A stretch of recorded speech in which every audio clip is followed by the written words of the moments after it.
Avenger Sangye Rupa Shom.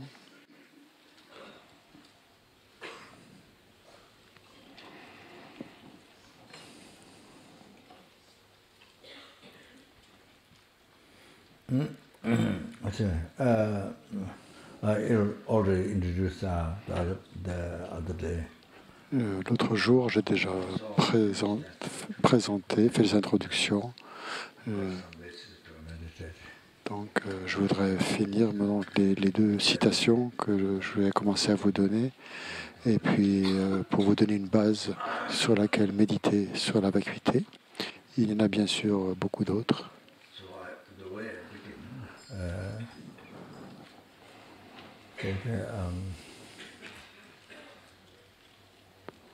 Il y a bien sûr d'autres raisonnements. Donc, au début, Great introduction, you know, the whole thing, your whole world, what everything people. Donc en fait, ça donne une grande introduction à comment notre monde tout entier, en fait, notre environnement, les sons, les odeurs, les goûts, les objets tangibles, tout ce qui apparaît à notre esprit et même donc l'esprit lui-même, tout ce que l'esprit croit ou prend pour vrai et tous les concepts ainsi que l'ignorance, y compris le jeu. Tout ça, c'est complètement une perception erronée.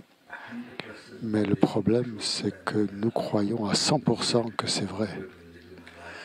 Et depuis des temps sans commencement, depuis des vies sans commencement, pas depuis ce matin, pas depuis cette vie, nous avons vécu comme ça dans une hallucination complète. Donc, il n'y a que lorsqu'on reconnaît l'objet de réfutation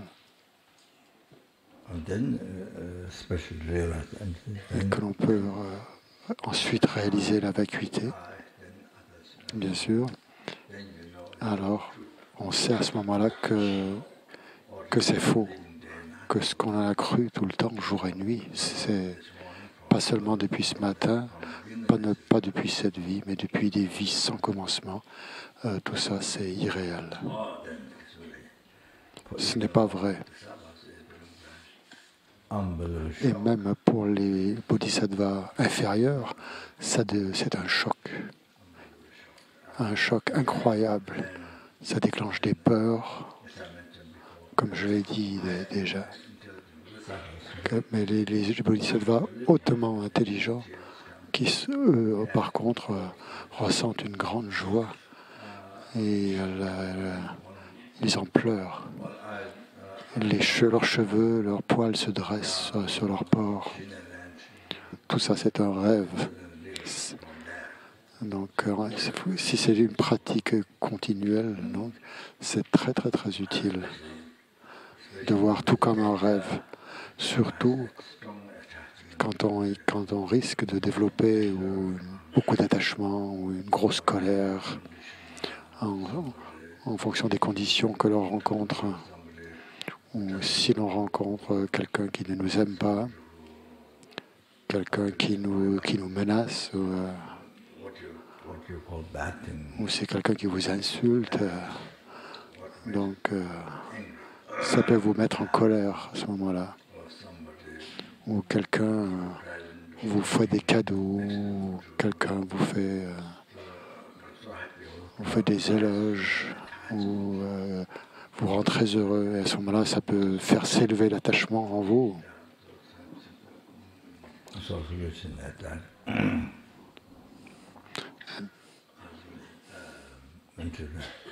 Donc c'est comme ça. Méditer sur la vacuité, à ce moment-là, c'est bien. Et on voit que c'est méditer sur le fait que ça n'existe pas tel que ça apparaît, que ça n'a pas de réalité. À ce moment-là, il y a différentes vues qui permettent de l'analyser. Je vous en ai déjà parlé l'autre soir. toutes les vues différentes, les vues philosophiques différentes, c'est-à-dire les Chittamatra, l'école de l'esprit seulement, ensuite il y a les Sotantrika, les Vaibhashika,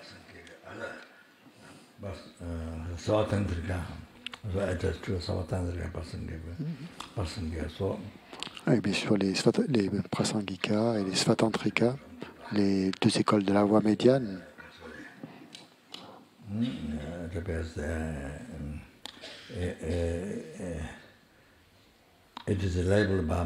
Donc les Svatantrika disent que c'est désigné par l'esprit, mais ça existe quand même de son propre côté. Il y a les deux aspects.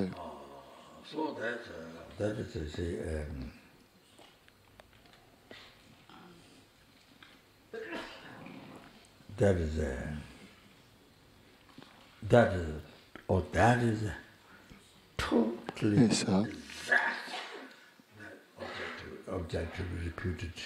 donc c'est exactement l'objet à réfuter.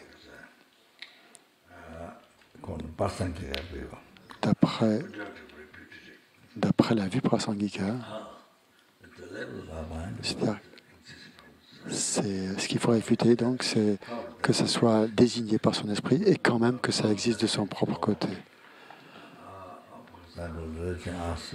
Ça, c'est l'objet de réfutation du prasangika.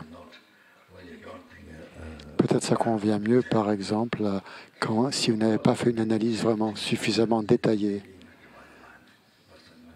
Mais pour les prasangika, c'est simplement désigné par l'esprit.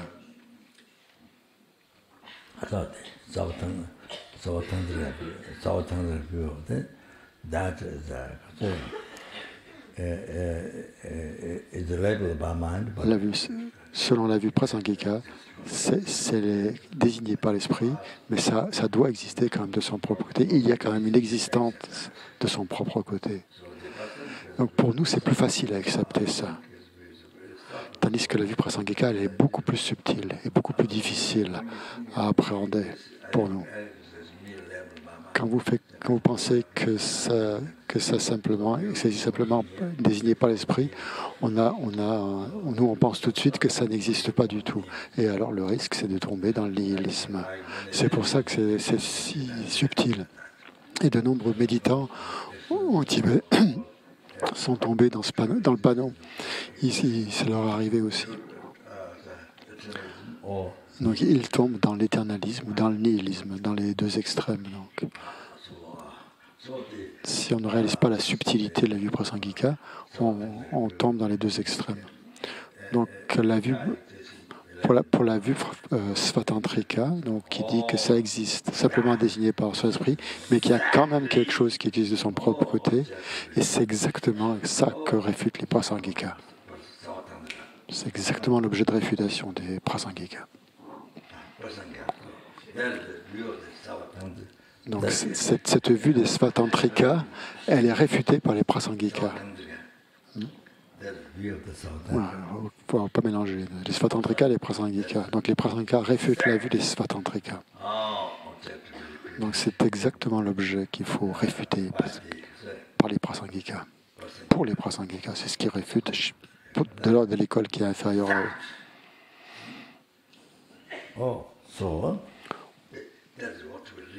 Donc c'est ça qu'il faut réaliser.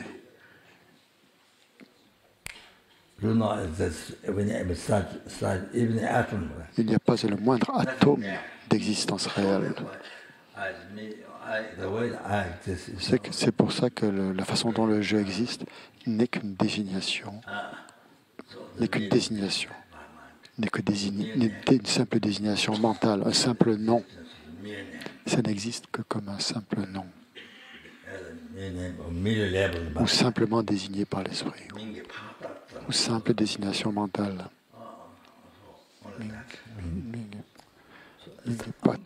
C'est ce que ça veut dire.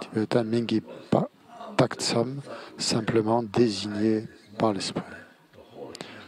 Donc c'est extrêmement subtil, incroyablement subtil, comment le jeu existe. Non seulement le jeu, mais tous les phénomènes aussi.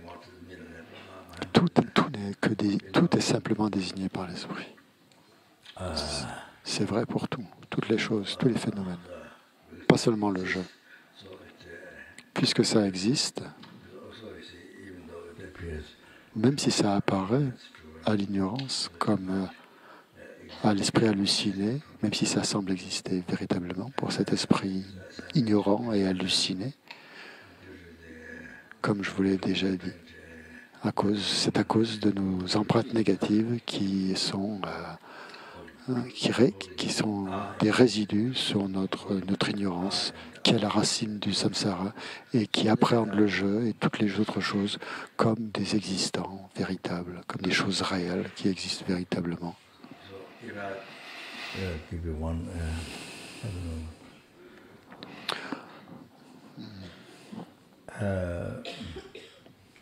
Une fois, donc, je faisais une retraite des 5 déités d'Heruka sur la colline de Kopan.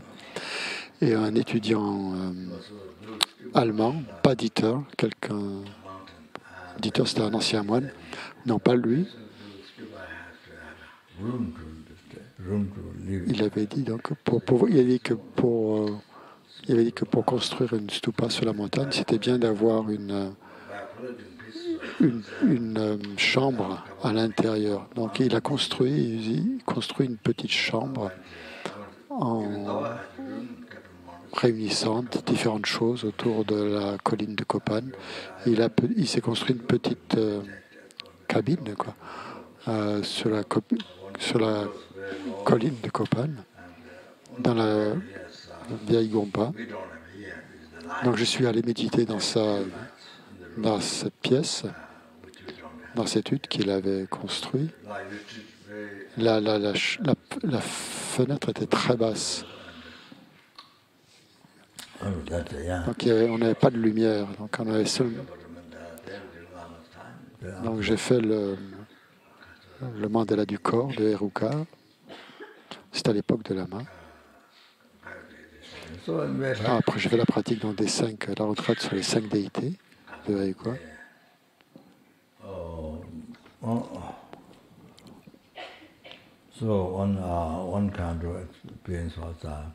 Une sorte d'expérience que j'ai eue, c'est qu'il n'y a pas de jeu du côté des agrégats. Il n'y a pas le moindre jeu qui existe du côté des agrégats. Mais il y a un jeu sur les agrégats. Donc il n'y a pas de jeu qui existe à partir des agrégats, mais il y a un jeu sur les agrégats.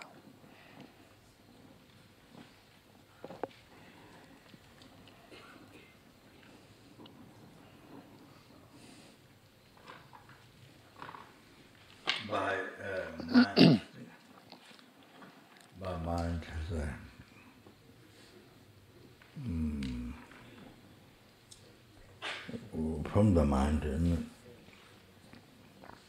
no I from the agate. Il n'y a pas de jeu qui existe à partir des agrégats, mais il y a un jeu sur les agrégats.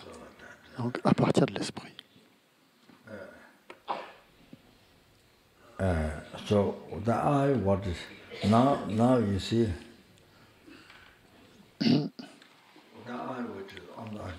Donc ce jeu qui est sur les agrégats, si on l'analyse, est-ce que c'est un jeu simplement désigné ou un vrai jeu? Est-ce que c'est le vrai jeu? Oui, c'est le vrai jeu. C'est pas le jeu simplement désigné. Donc j'ai demandé à Sasante si c'était vrai ou pas. Je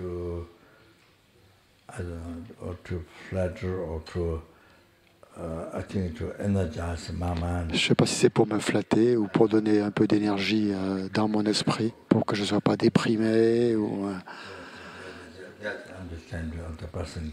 il m'a dit que c'était comme ça que les prasangikas comprenaient la vacuité, que c'était la vue des prasangikas. Puis ensuite, j'ai demandé à Kirtisen Shabra Rinpoche, et il m'a répondu, Kirtisen Shabra Rinpoche. Il m'a dit que cette réalisation, c'était en fait c'était une compréhension svatantrika et pas prasangika. C'est comme ça que les svatantrika comprennent la vacuité. En fait, l'erreur vient d'où? Du fait que on voit les jeux donc, sur les agrégats de manière très puissante.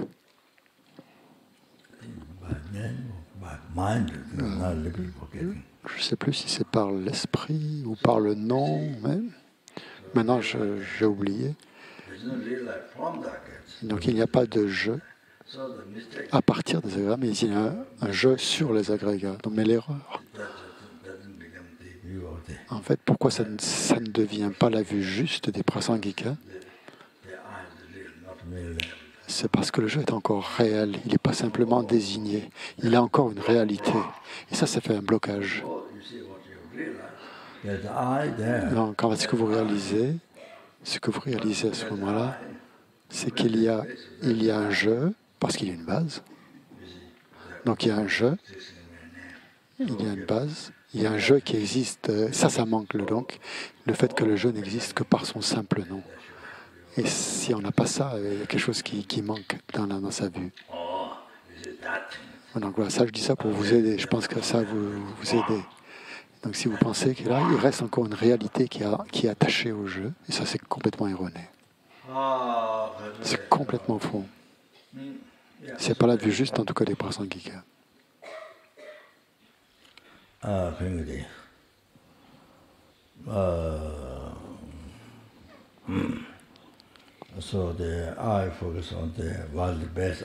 Donc le jeu se concentre sur la base valide, les agrégats. Puis donc on doit voir qu'il est simplement désigné, mais qu'il n'a aucune réalité. Donc ce qu'est le jeu est extrêmement subtil. C'est la chose, c'est vraiment très très très très subtil.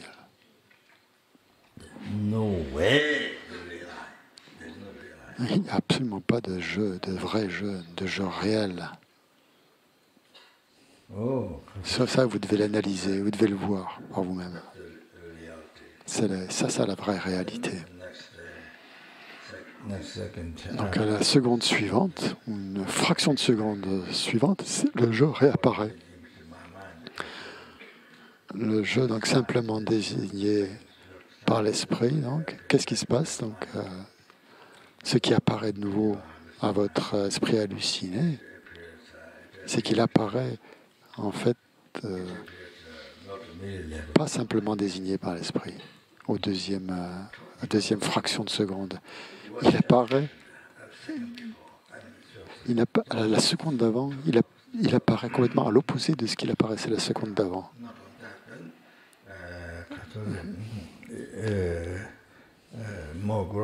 Il apparaît de façon plus grossière.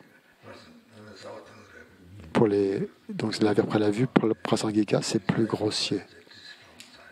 C'est désigné pour les prasangika, bien sûr, pour les svatandrika, ça ils le comprennent.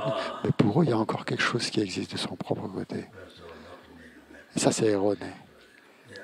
C'est parce que c'est pas simplement désigné par l'esprit. Puis bien sûr, il y a les Chittamatras, l'école de l'esprit seulement. Il y a aussi les Sotantrika, en dessous encore.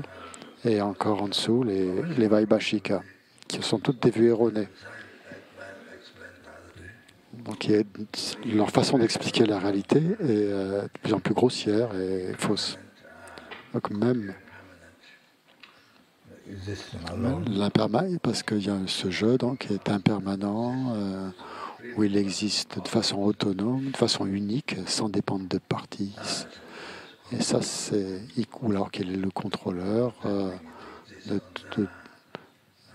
qu'il n'existe pas en dépendance de causes et de conditions, qu'il existe pas sur les agrégats, qu'il existe sur les agrégats.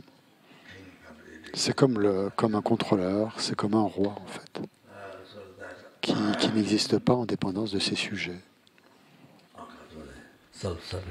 C'est comme un jeu qui existerait par lui-même, sans dépendre de ses sujets. Un soi autosuffisant.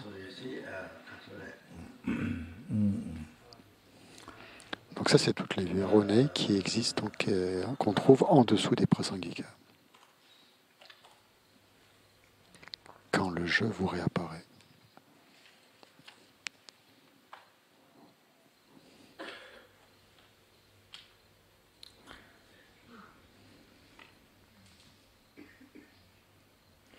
So you see,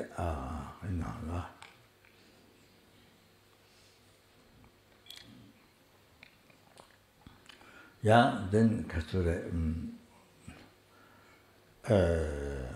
you see,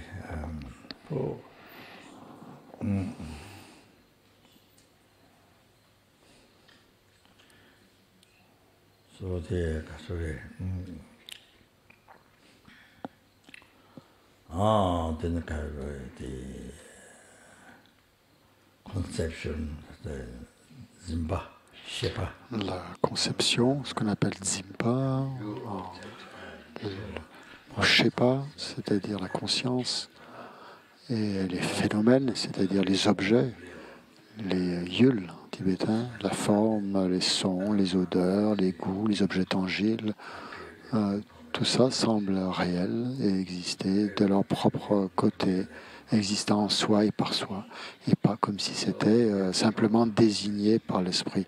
Donc c'est pour ça qu'on parle d'une totale hallucination, qu'on vit dans une totale hallucination.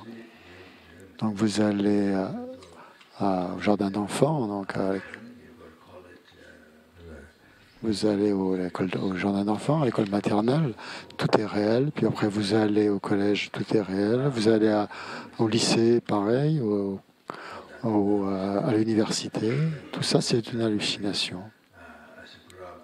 Vous grandissez après, vous êtes adulte, toujours en ce jeu réel.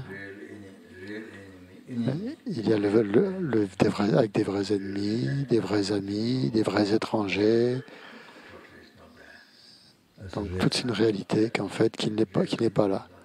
Comme il n'y a pas de vrai jeu, il n'y a pas non plus de vrais amis et de vrais ennemis. Tout ça c'est irréel. Donc puis le vrai jeu se marie avec une vraie femme ou un vrai mari.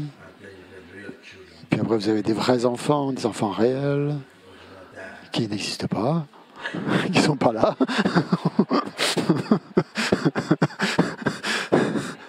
Ils sont irréels. Vous êtes un vrai père, une vraie mère, croyez. Vous avez une vraie maison, une vraie propriété, une vraie voiture, une vraie piscine, une vraie télévision, et tout ça en fait c'est pas là, ça y est pas, c'est pas là. Donc c'est la même chose. Tout ça c'est pareil.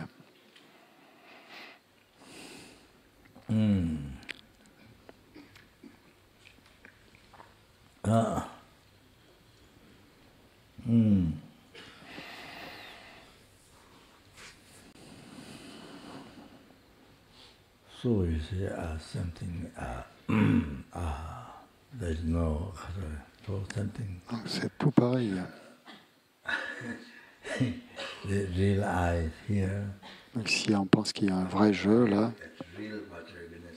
dans un vrai centre Vajrayogini, qui entend les enseignements d'un vrai Mickey Mouse, qu'on appelle, appelé Lamazopa.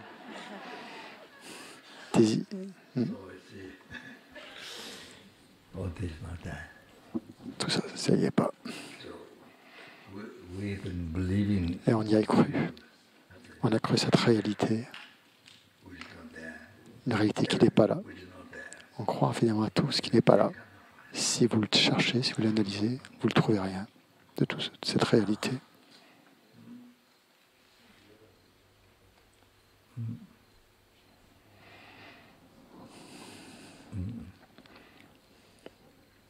So, whatever we see here, tout ce que nous voyons ici, les formes, les sons, les odeurs, toutes ces lumières, moi je vous vois, vous me voyez, tout ça semble réel, mais non, ça y est pas. c'est irréel, ça n'a pas de réalité. Ce qui est là, par contre, c'est ce qui existe par son simple nom. Ça existe. Ce qui existe par le simple nom, comme simple nom, ça existe. Ça fonctionne. Mais l'autre, donc, ce qu'on prend pour une réalité, en fait, c'est un mirage. C'est une illusion. C'est comme un mirage, c'est comme un rêve, c'est comme une illusion. Bon, ça devient un peu long, bon. Désolé. So therefore, Par conséquent, quand on met donc une méditation de la vie quotidienne pour pratiquer la pleine conscience sur cela, sur ces concepts dictés par l'ignorance, les distances qui appréhendent un jeu existant en soi et par soi, des agrégats, formes, sons, les formes, des sons, des odeurs, des goûts, des objets tangibles. C'est une qui voit des phénomènes donc, qui existent réellement. Donc c'est ça, c'est une Temu Tenzin, c'est l'ignorance qui appréhende le jeu comme s'il existait véritablement. Et les objets comme si elles existaient véritablement. En fait, c'est comme un magicien. Comme un magicien.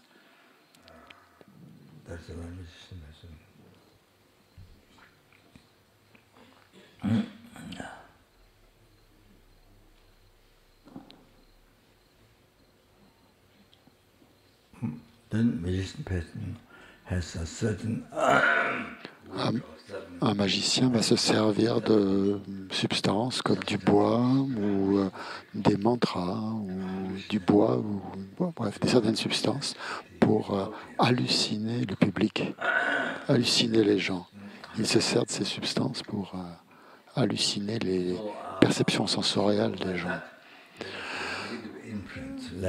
Donc c'est la même chose pour nous, du fait que nous avons des empreintes négatives dans notre continuum mental qui date de renaissance sans commencement.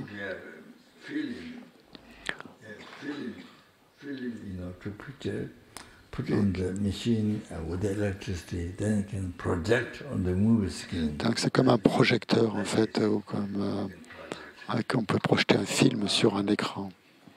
Donc si on a c'est comme un projecteur. Donc ces empreintes négatives en fait sont sur notre continuum mental à cause de l'ignorance qui date des vies sans commencement, et ça projette en fait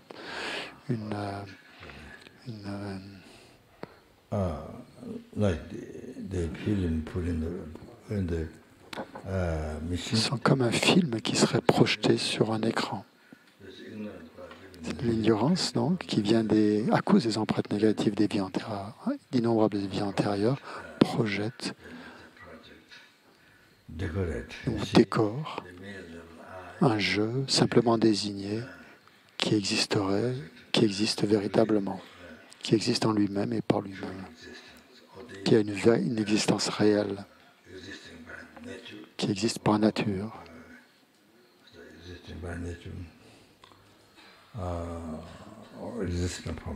Ou qui existe de son propre côté, par lui-même. Ça, c'est une projection. Donc, c'est une hallucination qui est projetée donc, par l'ignorance. Et ça, c'est pareil pour tout, pour les formes, les sons, les odeurs, les objets tangibles, les goûts, tout, pour toute chose. Même après avoir vu que c'est simplement désigné, la seconde suivante, la fraction de seconde suivante, l'ignorance projette cette hallucination et tout paraît réel. Tout ce qu'on voit, tout ce qu'on regarde, tout ce qu'on entend. Vous entendez ma voix, par exemple, et donc vous avez l'impression d'entendre des véritables sons, des sons réels.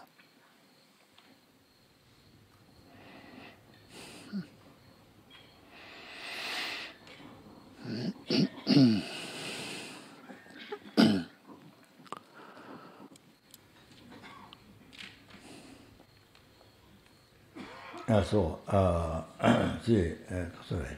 Then, of course, you see, after that decoration, Alors, bien sûr, après, c'est comme après cette décoration, c'est le vrai jeu. Donc, il y a un vrai jeu qui est décoré sur le jeu simplement désigné.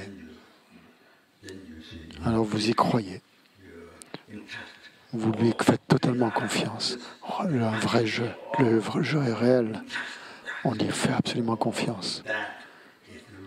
Et ça, c'est la racine de votre samsara. Vous créez la racine de votre samsara par l'ignorance.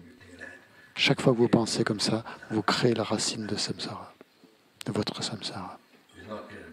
C'est pas Dieu qui l'a créé. Votre racine du samsara n'est pas créée par Dieu, c'est vous qui la créée.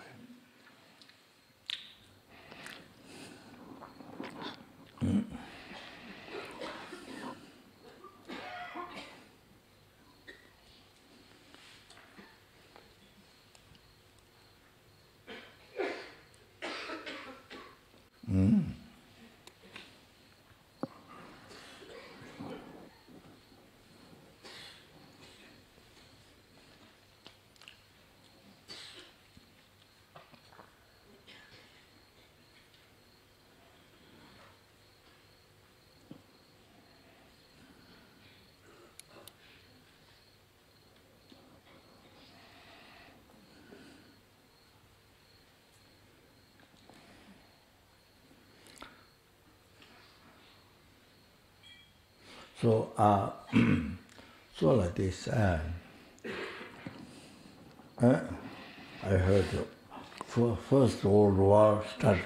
J'ai entendu que la Première Guerre mondiale avait commencé par une personne. C'est une personne qui l'a déclenchée. Puis après, donc, et puis après, ça s'est développé de plus en plus. Ça s'est étendu. Et même ça, donc, en fait, c'est une projection. C'est l'ignorance qui a créé. C'est à cause des empreintes négatives dans le continuum mental. Le simple qui a transformé donc un jeu simplement dessiné en un vrai jeu. Un vrai jeu, donc décoré sur un jeu simplement désigné. Donc ça a commencé comme ça, c'était le point de départ.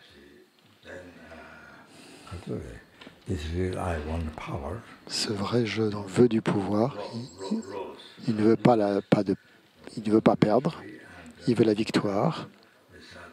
Et ça se développe à partir de là, après de ce point de départ. Et après, ça évolue, et ça grossit, et ça devient une guerre, comme la Première Guerre mondiale.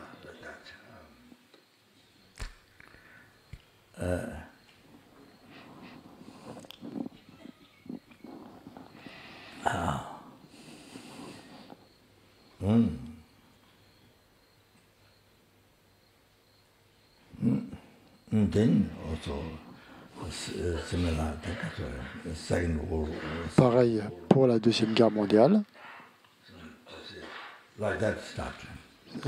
C'est toujours le point de départ. Le vrai jeu veut la victoire, ne veut pas perdre, il veut le pouvoir, il ne veut pas perdre son pouvoir. Donc ça commence comme ça. Et puis après, ça grossit, ça s'accroît, ça devient de plus en plus important. Et ça devient donc une Deuxième Guerre mondiale.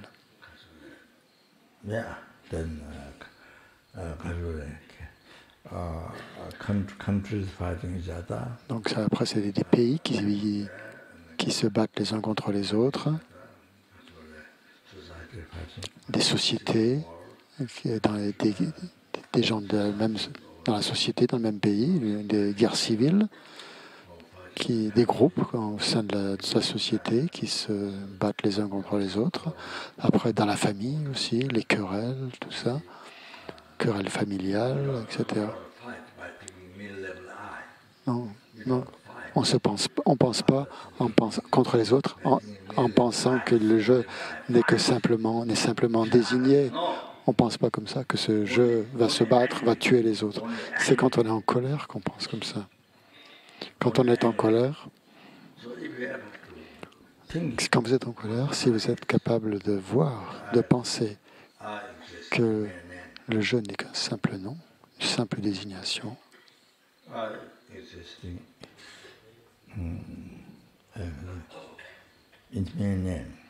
que le jeu existe simplement en tant que nom, quand vous vous concentrez sur cela, ça ne veut pas dire qu'il n'y a pas de jeu. Il y a un jeu, mais il existe comme simple nom. Et quand vous pensez à ça, la colère disparaît automatiquement. Dès que vous pensez à ça, donc c'est la meilleure pratique de la patience. Vous comprenez? Quand vous pensez que le jeu, que la manière dont il existe, que la manière dont il existe, comme il n'est qu'en fait qu'un simple nom, que c'est une hallucination, alors il n'y a pas de place pour la colère. Il n'y a aucune raison de se mettre en colère à ce moment-là. Il n'y a plus de raison. Vous comprenez? Il n'y a plus de raison. Parce qu'en fait, ce n'est pas un vrai jeu. Ce jeu, il n'est pas réel. Vous devez comprendre, vraiment voir le point. Mais quand notre esprit est distrait, qu'il ne peut pas continuer cette conscience de la méditation, alors la colère apparaît. Et on croit à la réalité de ce jeu, et la colère s'élève à cause de l'ignorance.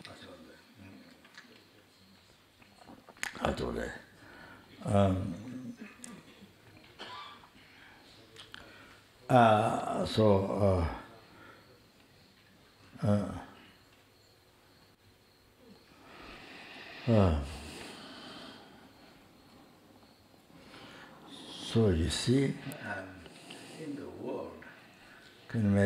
donc, dans le monde, toutes ces guerres, toutes ces batailles, où des millions de gens sont tués, toutes ces querelles. Vous pouvez imaginer un peu. Par exemple, à cause du pétrole, par exemple. Donc tout ça vient du fait que c'est parce qu'on croit, on prend le jeu pour une réalité. On croit que le jeu est réel et qu'il n'est pas simplement désigné par l'esprit. Vous comprenez? C'est ce point subtil, très subtil, le plus subtil de la vue des prasangikas.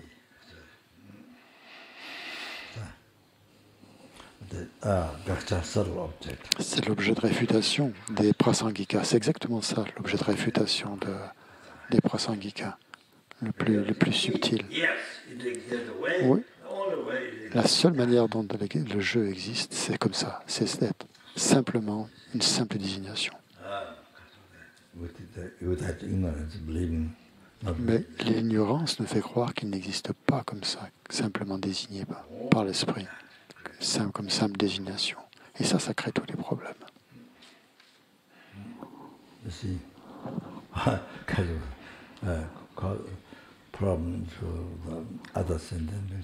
Des problèmes aux autres gens, aux autres êtres vivants, innombrables. Donc tous ces problèmes que vous causez aux autres, que vous causez à vous-même, en fait, viennent de cette hallucination, de cet esprit halluciné, cette ignorance. Tout vient de l'ignorance.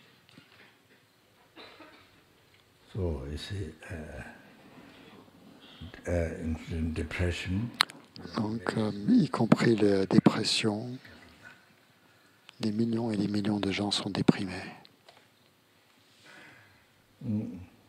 Donc ça vient de ça. Dans un texte, il dit, je ne me souviens plus dans quel texte, l'enseignement du Bouddha. Donc, le Bouddha qui l'a dit, donc, c'est l'histoire de quelqu'un. Donc, souvent, les gens sont déprimés le matin Il y en a d'autres qui sont toujours déprimés le soir ou la nuit. Donc c'est un texte en fait qui dit ça.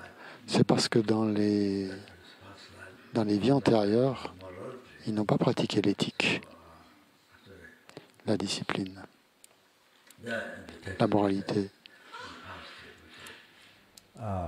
C'est dit dans un texte.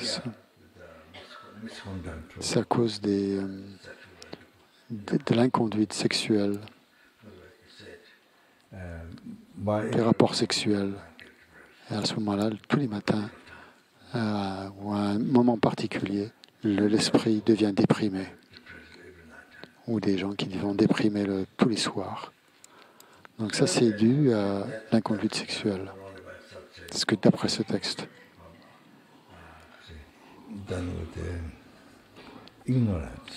Donc ça, c'est l'ignorance. C'est la pensée de chérissement de soi, en fait. Elle est ancrée dans l'ignorance, qui appréhende l'existence véritable, qui croit à l'existence véritable.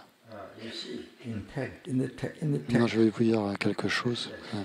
Il y a un texte qui dit la vacuité sur le vase. La vacuité sur les vases. Sur. Teng veut dire sur le vase. C'est la vacuité sur le je. Vous devez comprendre pourquoi c'est dit comme ça. Pourquoi on dit sur le vase. Pourquoi? Il faut comprendre le sens. Il y a un grand sens.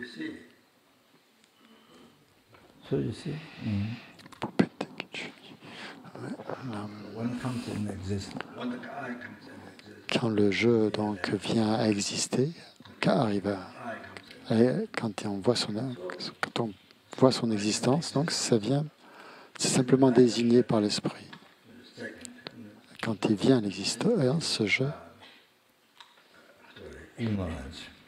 Alors, juste après là, donc l'ignorance, la seconde suivante, l'ignorance projette ou décore une réalité sur ce vase, sur ce jeu simplement désigné.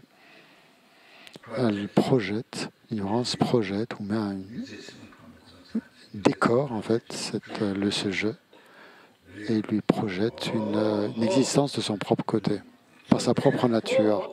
Par conséquent,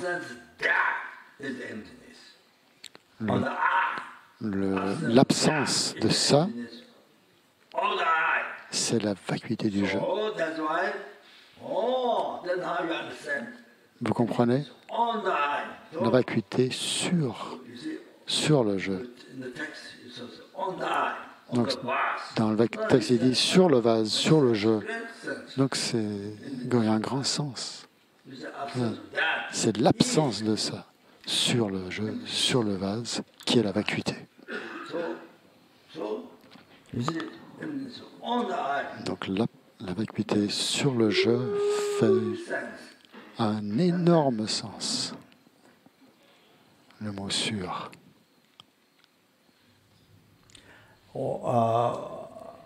Parce que c'est cette absence qui fait comprendre la vacuité. Une fois, j'ai demandé à Tushita ou Geshe, Tushita, j'ai oublié de son nom. Il est resté longtemps là-bas, Tushita, pour enseigner, pour donner des enseignements. C'est un grand pratiquant. Pas forcément très érudit, mais bon pratiquant. Une fois, je suis allé lui demander quel est le sens de la vacuité sur le vase. Qu'est-ce que ça veut dire, vacuité sur le vase? Qu'est-ce que ça veut dire? Pourquoi ce sur? J'étais juste j'étais curieux de savoir. Et il a dit, pourquoi pas la vacuité? Il a dit oui, la vacuité du vase. Donc ça ne m'a pas aidé en fait. Ça ne m'a pas aidé pour comprendre pourquoi on utilise sur au lieu de. Mais donc il m'a pas expliqué. En fait, il a dit le vase est vide, la vacuité du vase. Mais il m'a pas expliqué pourquoi on dit la vacuité sur le vase. Donc ça fait une grande signification en fait. Quand vous pensez à l'évolution, par exemple, de l'hallucination, comment elle grandit, comment elle grossit, alors vous comprenez le sens de sur. Peut-être que bon, je vais m'arrêter là.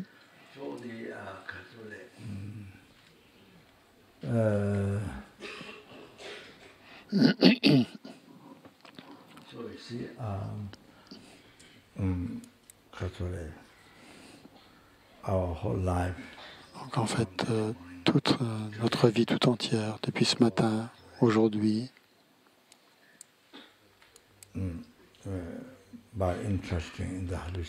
on fait confiance à cette hallucination. On croit que tout ce qui nous apparaît est réel et on met notre confiance là-dessus. Donc aujourd'hui, on a vécu tout ce qu'on a fait aujourd'hui, depuis le petit déjeuner, quand on a fait pipi caca, tout ce qu'on a fait, en fait, on l'a fait avec cette vision des choses, avec cette hallucination.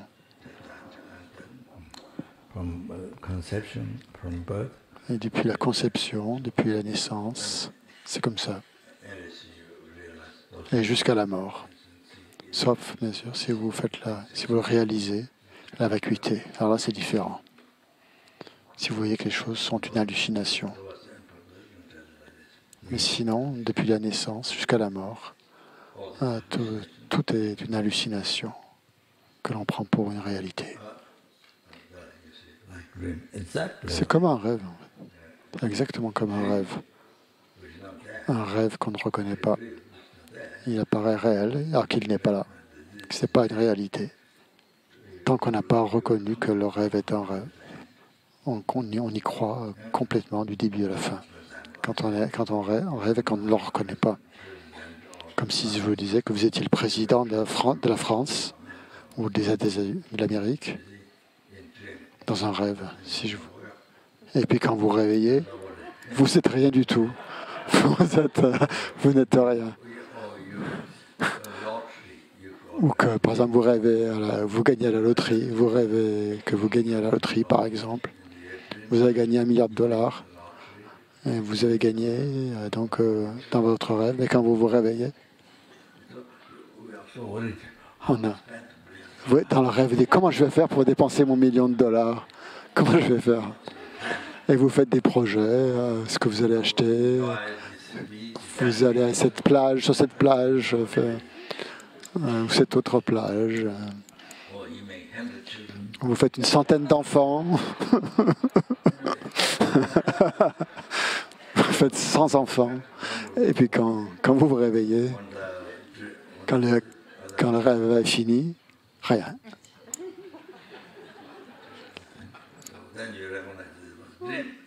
Alors vous reconnaissez que le rêve était un rêve. Il n'y a que quand vous réveillez que vous reconnaissez que le rêve était un rêve. C'est exactement la même chose. Toute notre vie. Notre vie est exactement pareille.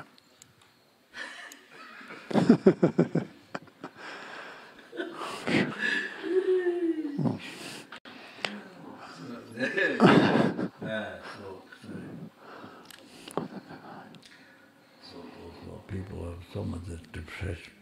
Donc les gens qui sont complètement déprimés, qui sont dans la peur, qui ont beaucoup de peur, des soucis à cause du jeu, de ce jeu, vrai jeu, qui n'est pas heureux, qui n'a pas ceci, qui n'a pas cela. La vie est pleine de soucis, de peur. Et après on devient malade, on contracte le cancer. Et après, on meurt. On meurt, et puis voilà.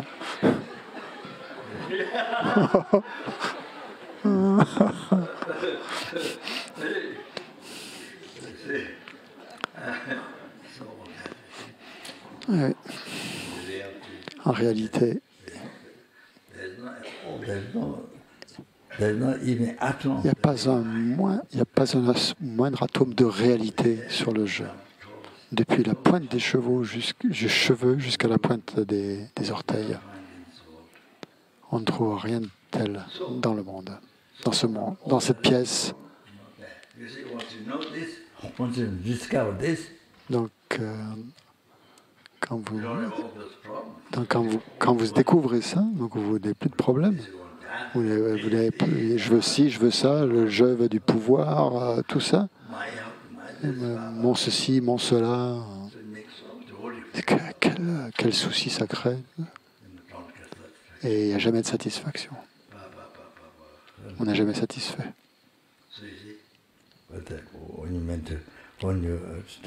Mais quand vous méditez, quand vous étudiez la vacuité, l'essence du bouddhisme, le renoncement, la vue correcte,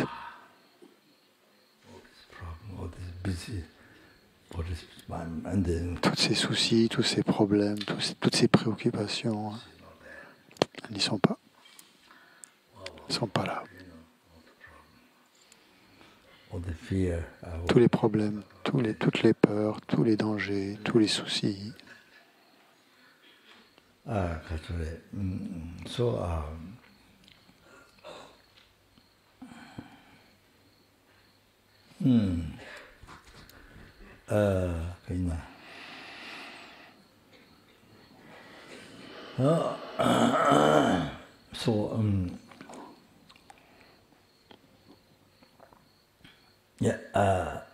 I mentioned this.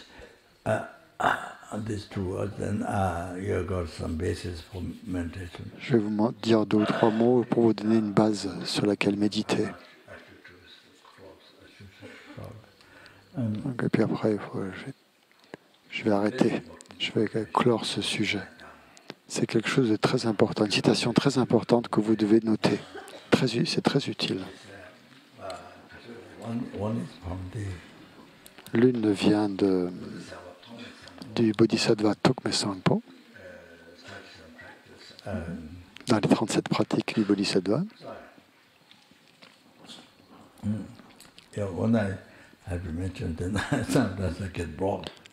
Et puis après, c'est toujours pareil, quand je veux dire une citation, je ne m'en souviens plus. Ça se bloque. Ouais. Very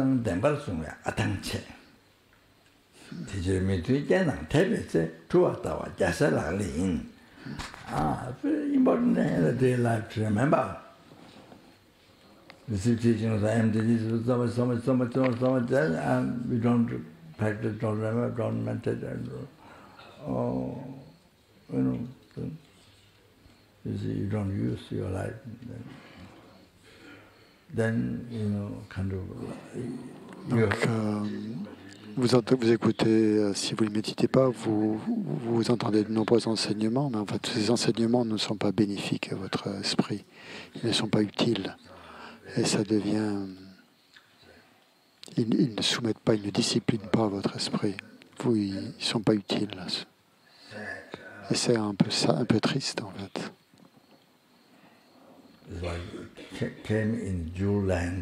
C'est comme si vous étiez arrivé dans un pays où il y a des joyaux, où il y a des bijoux, où il y a des richesses, comme un océan où on dit qu'il y a de nombreux joyaux. Il y a énormément de joyaux. Vous pourriez en prendre autant que vous voulez, mais vous arrivez là, dans ce lieu, et vous n'en prenez aucun. Vous rentrez chez vous les mains vides. Quelle perte!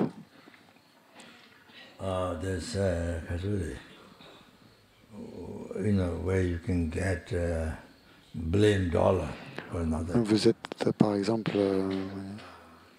c'est un endroit où vous pourriez avoir des milliards de dollars, par exemple, dans un lieu où vous pourriez recevoir des milliards de dollars. Et vous êtes dans ce lieu, mais en fait, vous n'en profitez pas, vous ramenez même pas un seul dollar. Donc, on peut considérer ça vraiment comme une ignorance complète, quoi. Dans le texte, on parle du joyau qui exauce les souhaits. C'est une terre, un pays qui est plein de joyaux qui exaucent les souhaits. On va dans ce lieu et puis on n'en prend aucun. On revient les mains vides à cause de l'ignorance. Nous, c'est pareil. On entend de nombreux enseignements, mais on ne les met jamais en pratique. On ne les médite pas. on pourrait éliminer notre attachement, notre ignorance, notre colère, notre chérissement de soi, même si on ne pratique pas les tantras. Juste, juste ça. Même ça, on ne le fait pas. Donc, c'est des choses très, très précieuses qui pourraient vous discipliner votre esprit, vous permettre de contrôler votre esprit. Comme par exemple méditer sur la vacuité. Et ça, vous ne le méditez pas. C'est comme si vous ne l'aviez jamais entendu. C'est comme une personne qui n'aurait jamais entendu d'enseignement sur la vacuité, sur le dharma. Vous êtes comme une personne comme ça. Et quand vous rencontrez des problèmes, c'est même pire. C'est même pire que pour les gens qui n'ont jamais rencontré le dharma. Parce que vous avez entendu beaucoup d'enseignements, vous êtes orgueilleux, vous êtes fier, je connais le bouddhisme, j'ai eu plein d'enseignements, vous avez encore plus d'orgueil qu'avant. Votre esprit, vous avez encore plus de chérissement de soi qu'avant. Et plus de colère aussi.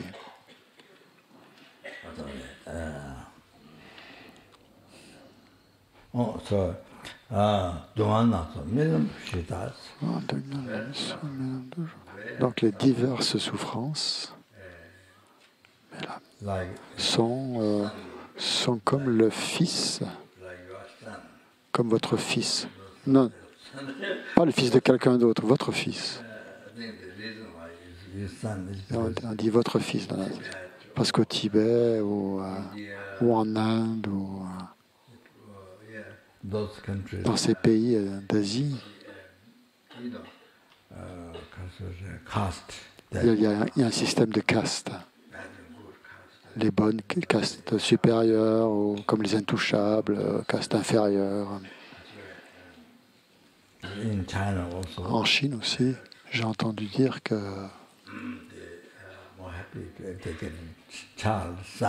ils ne peuvent avoir qu'un enfant, donc ils sont extrêmement heureux si cet enfant est un fils. Parce que le pays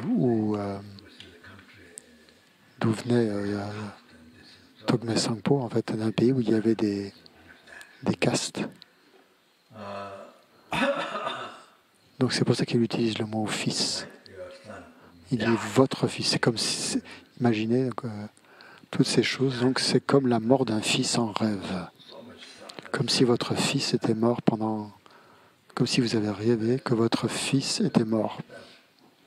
Ouais. Comme si vous aviez rêvé que votre fils était mort. Donc c'est comme la mort d'un fils en rêve. So, plus you had dreamed that you got married. Par exemple, vous avez rêvé que vous étiez marié, que vous avez eu un enfant, un fils, que vous êtes extrêmement heureux. Et puis après, que ce fils est mort. Et là, vous êtes extrêmement triste, vous avez des cheveux blancs. Dans le rêve, il y a tout ça qui vous arrive. Donc, j'ai un enseignement sur la vacuité que j'ai donné sur 2 ou 3 fois au sujet de tout ce qui se passe dans un rêve. Donc il y a une personne qui commençait déjà.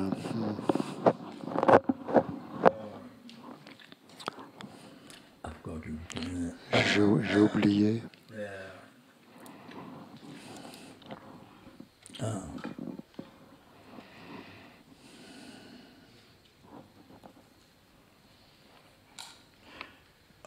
In the house, the person was washing pot.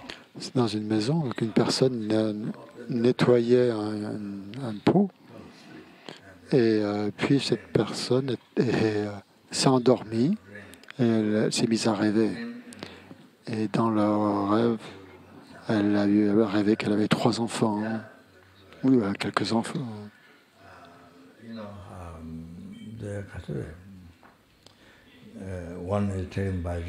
Et quand l'un avait été pris par une rivière, l'autre avait été emporté par une rivière, l'un était emporté par une rivière, l'autre avait été brûlé par le feu, et le troisième avait été mangé par un animal. Il y a plus de choses que ça, mais j'ai oublié.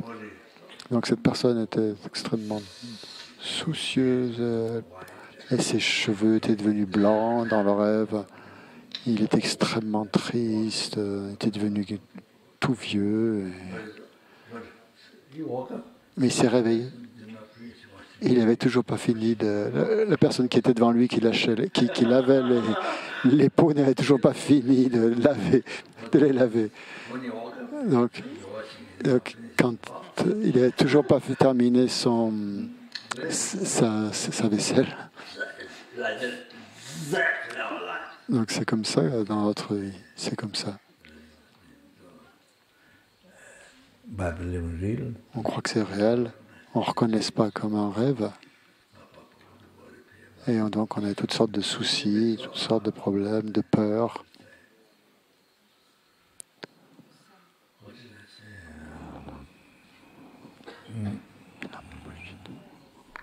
Hein?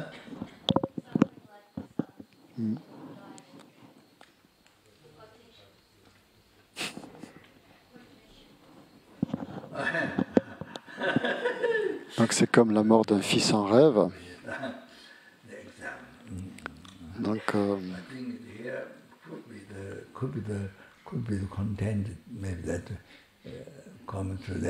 je pense qu'ici, donc ça pourrait.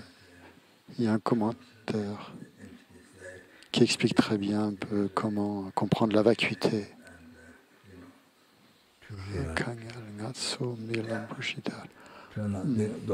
Donc tous les soucis, en fait, sont comme la mort d'un fils en rêve. Il faut comprendre que la vacuité de tout ça, comprendre que c'est une hallucination, donc reconnaître que cette hallucination,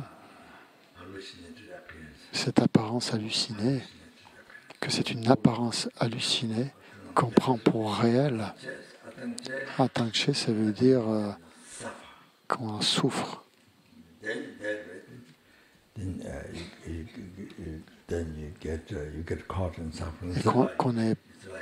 qu'on se fait prendre par la souffrance, en fait. C'est comme une mouche, en fait, qui essaye de se diriger vers la flamme, de se rapprocher de la flamme d'une bougie. Et elle est attirée par cette flamme de bougie, même si c'est très chaud, tout ça. Même si elles sont chaudes, il y a quelque chose d'incroyable, peut-être une félicité. La mouche veut absolument aller vers cette flamme, de traverser cette flamme. Et une fois qu'elle est dans la flamme, eh ben, elle est complètement brûlée.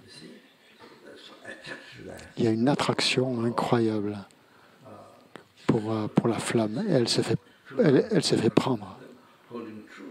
Elle se fait prendre par les apparences. En fait, c'est nous séparer. On se fait prendre par les apparences hallucinées, par nos hallucinations.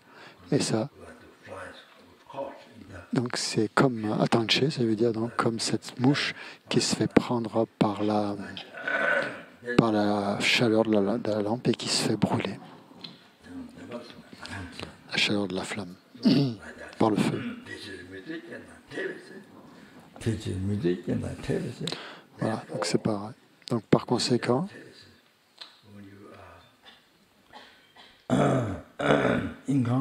quand vous rencontrez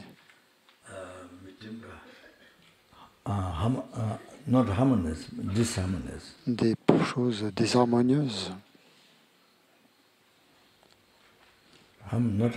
pas harmonieuses mais désharmonieuses, des conditions défavorables. Quand on rencontre des conditions défavorables, ça provoque de grandes souffrances. Tout, en fait, tout ce que vous n'aimez pas, toutes les conditions défavorables que vous n'aimez pas,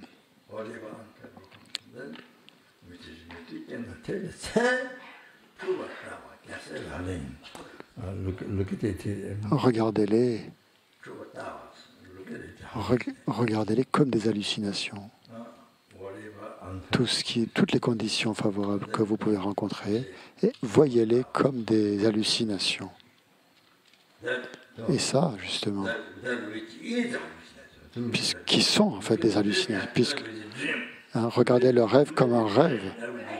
Hein, le rêve est un rêve. Revoir le rêve comme un rêve. Donc, ce sont des hallucinations. Donc, le problème disparaît quand on les voit comme des hallucinations. Et c'est la paix.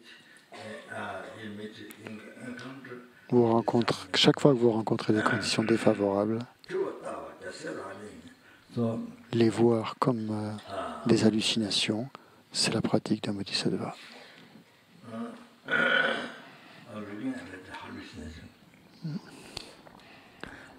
Donc les voir comme des hallucinations, c'est la pratique d'un bodhisattva.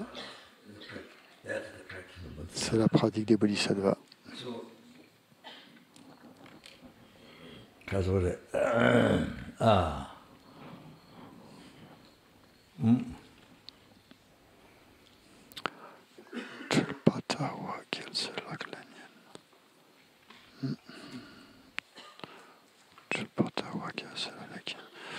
Ouais, les voir comme des hallucinations, c'est la pratique des bodhisattvas.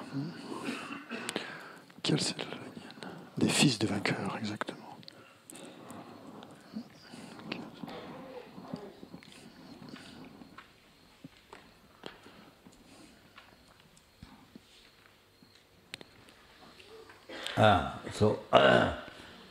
So you see, so here,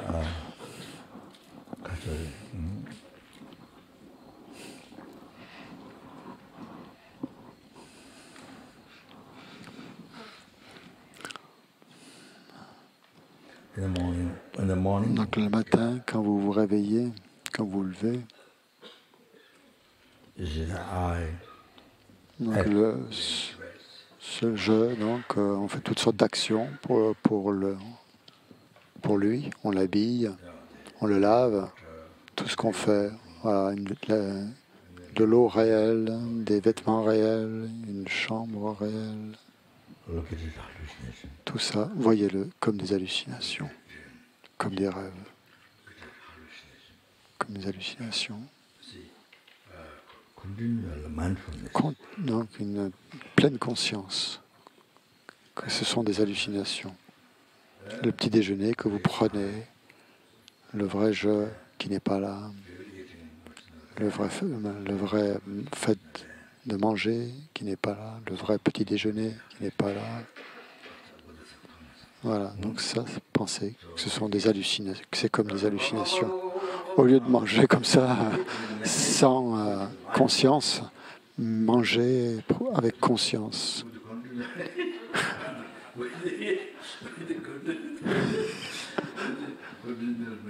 En faisant une méditation continuelle, hein, en pleine conscience de ce que vous êtes en train de faire.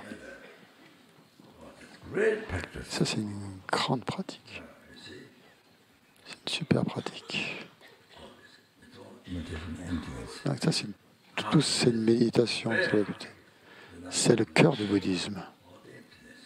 C'est l'essence du bouddhisme, cette méditation sur la vacuité, la plus importante. L'aspect le plus important du bouddhisme.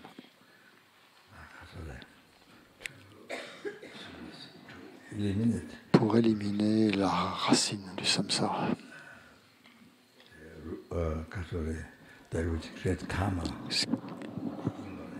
C'est ça qui crée le karma, qui est l'ignorance, qui appréhende les choses comme étant réelles. Et tout ça, donc ça le fait cesser, le karma. Et alors à ce moment-là, vous êtes libre. Vous êtes libre du samsara. Parce jusqu'à présent, on ne s'est pas libéré du samsara depuis des temps sans commencement. On n'a jamais été libre du samsara. Puis après, donc, on médite, on développe la bodhicitta et on réalise l'éveil.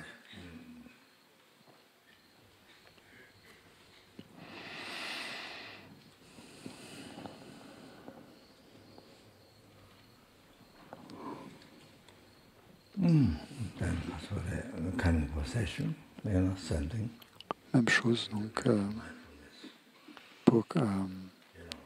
quand on vient à la session, on doit le faire en pleine conscience et regarder que tout est hallucination. Là encore, il y a un vrai jeu, une vraie session, une vraie méditation. Il faut regarder ça, il faut voir ça comme une hallucination, voir ça comme un rêve. Et continuellement. Donc avec une pleine conscience continuelle.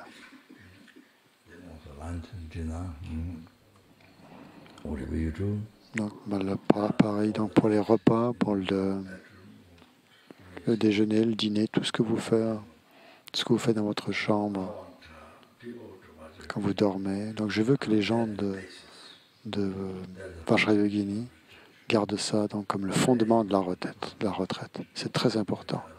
Il faut que ça soit votre fondement pendant cette retraite. Et en plus de ça, vous faites Vajrayogini. Voilà. Cette fois-ci, je veux que ce soit comme ça. Je veux que tout le monde fasse de la retraite sur la base de la bodhicitta et de la vacuité et bien sûr des tantras. C'est très riche. Ça sera une retraite très très précieuse, très riche. Pas essayer de finir, de réciter le mantra à toute vitesse pour finir. Il faut absolument que je finisse. J'ai un commitment, j'ai un engagement à faire. Il faut que je me dépêche. J'aurai jamais fini. Et après, qu'est-ce que vous allez faire? Vous allez regarder la télé, vous allez à la plage, vous allez vous faire plein d'autres choses. Là, vous avez plein de choses, plein de temps pour les autres choses. Mais pour la retraite, il faut que je me dépêche, il faut que je finisse le réciter les mantras. Vous allez à toute allure.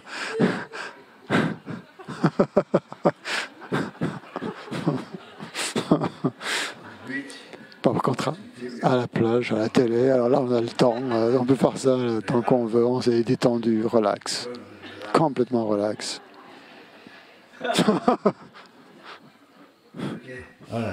Bon.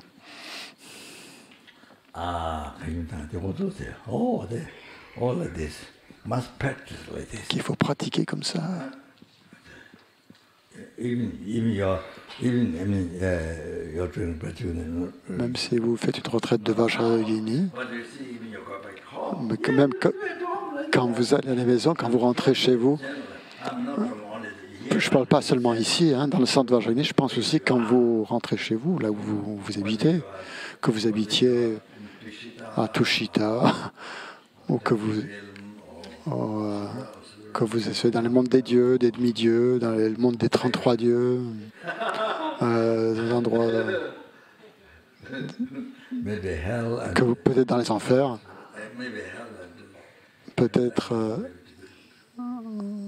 tous où que vous soyez, chez les prétas, chez les animaux. C'est un peu difficile à faire, méditer là-bas, mais bon.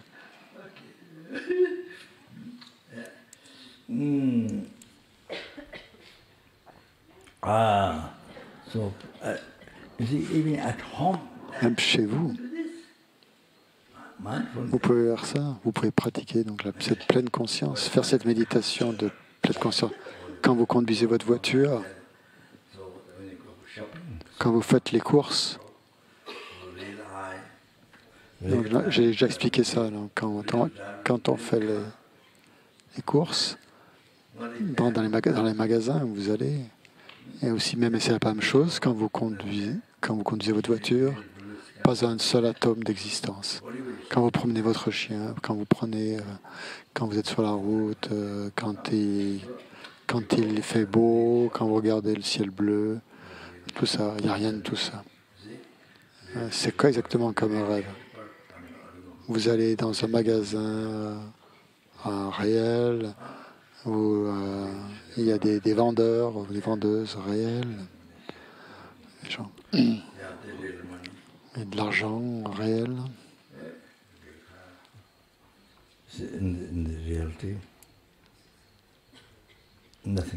En réalité, rien de tout ça n'existe.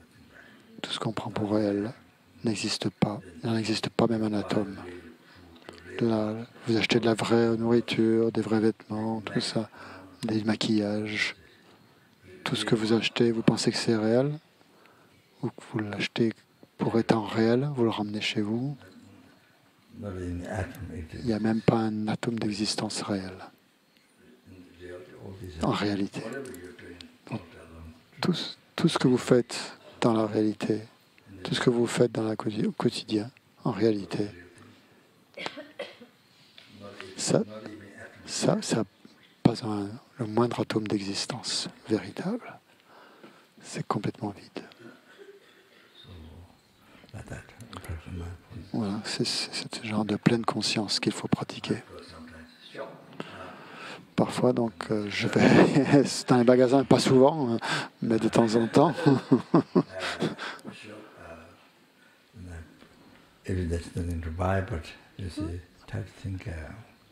Même s'il n'y a rien à acheter, j'essaye de penser à ça, de penser que tout n'est qu'une hallucination, que tout ce qui m'apparaît, le vrai jeu, toutes ces choses qui sont en vente, tous ces vêtements, tous ces millions de choses qui sont dans les magasins, ces maquillages,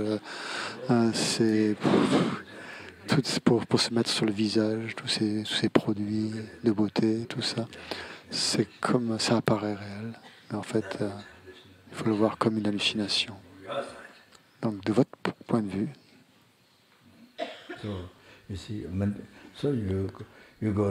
vous vous promenez comme ça, en regardant les choses. Même si vous ne l'achetez pas, vous n'avez pas l'intention de l'acheter, vous évoluez comme ça, vous promenez, et vous voyez tout comme une hallucination. Tout ce que vous voyez, c'est le conseil de Tokme Zangpo. C'est une pratique fantastique, incroyable. Ça amène une grande joie, une grande paix. Pas d'attachement. Pas d'attachement, pas de colère. Ça devient une antidote aux perturbations mentales et au karma, à l'ignorance. Ça devient une antidote à toutes les autres perturbations mentales. So here,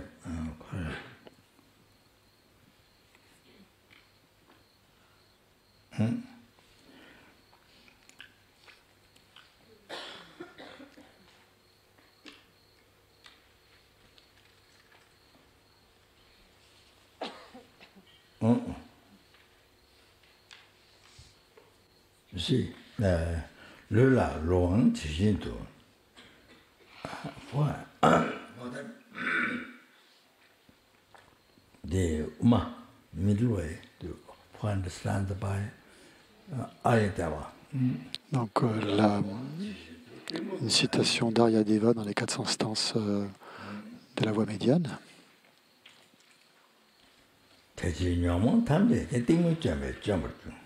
So,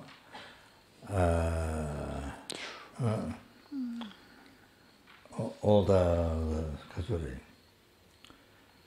sense bases, you see. Donc, toutes les bases sensorielles du corps dépendent du corps. Toutes les sources sensorielles dépendent du corps. Toutes les perturbations mentales dépendent de l'ignorance.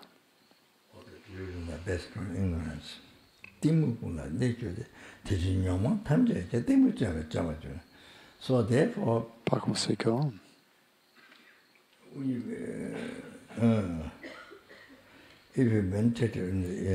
si vous méditez sur la vacuité, ça détruit l'ignorance. Ça veut dire que vous détruisez toutes les perturbations mentales, puisqu'elles reposent sur l'ignorance. Vous détruisez toutes les perturbations mentales. Si vous détruisez l'ignorance.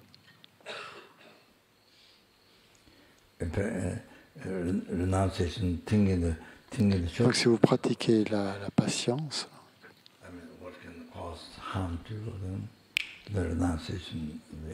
donc vous renoncez à penser aux défauts de l'objet, ce qui pourrait entraîner la colère et faire que qu'il vous fasse du mal. Donc méditer sur la vacuité aussi, c'est une antidote à l'ignorance. Ça détruit l'ignorance.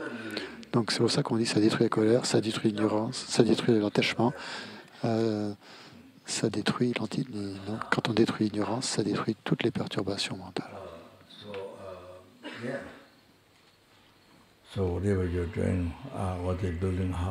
Donc quoi que vous fassiez, que vous construisiez une maison, que vous travaillez dans les champs, que vous nettoyez votre maison, que vous fassiez la cuisine, pratiquez toujours ce genre de pleine conscience sur la vacuité.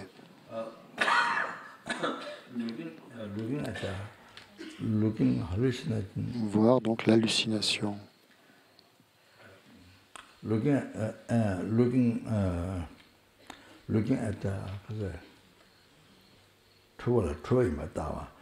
hallucination, that which is hallucination. Voir l'hallucination comme une hallucination. Voir voir hallucination, ce qui est vraiment une hallucination. Donc ça amène une paix incroyable, parce qu'après les conditions, les choses, l'attachement, la colère, comme ça, n'affectent plus votre esprit. Et votre esprit ressent une grande paix, une paix incroyable. Et là, vous pouvez sourire à ce moment-là. Les gens sont tellement fermés à cause des pensées du chérissement de soi, sont tellement tendus, ils pensent qu'à leurs problèmes, ils ne peuvent pas sourire. Dans les rues, on voit les visages fermés, complètement fermés, comme ça.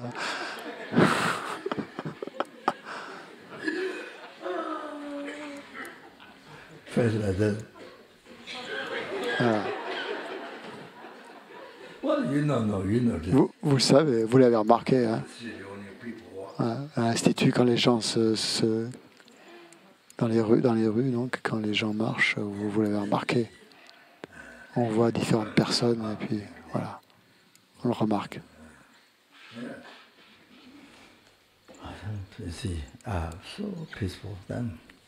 Donc ça devient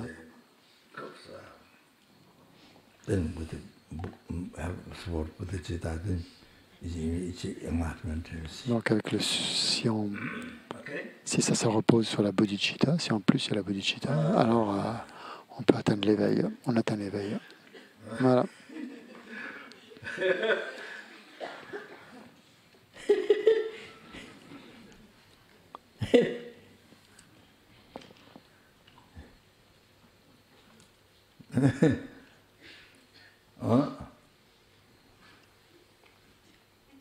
So here today, ici, donc aujourd'hui, donc je veux dire, pendant la retraite de Vajrayogini, sur la base du Lamrim, puis on pratique les tantras. On peut faire la retraite sur cette base de l'Amrim. On peut pratiquer, faire cette retraite de tantra. Et c'est une chance incroyable. Une chance incroyable. On ne peut pas imaginer.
just une autre citation, et puis après on s'arrête. Je m'arrête.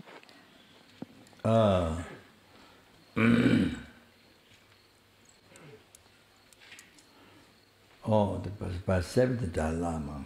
Les citations du 7e Dalai Lama.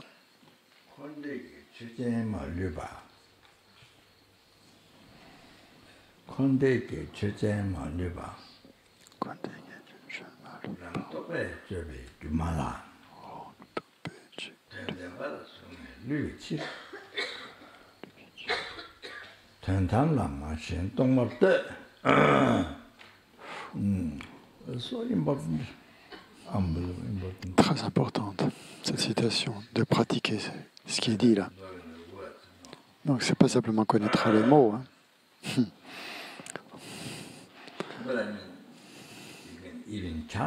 On peut même la chanter, chanter des chansons à partir de ces citations. On peut les mettre en musique. Parce que ces enseignements sur la vacuité, sur la bodhicitta, c'est très bien. Ça met des empreintes positives pour atteindre l'éveil si on les met en musique.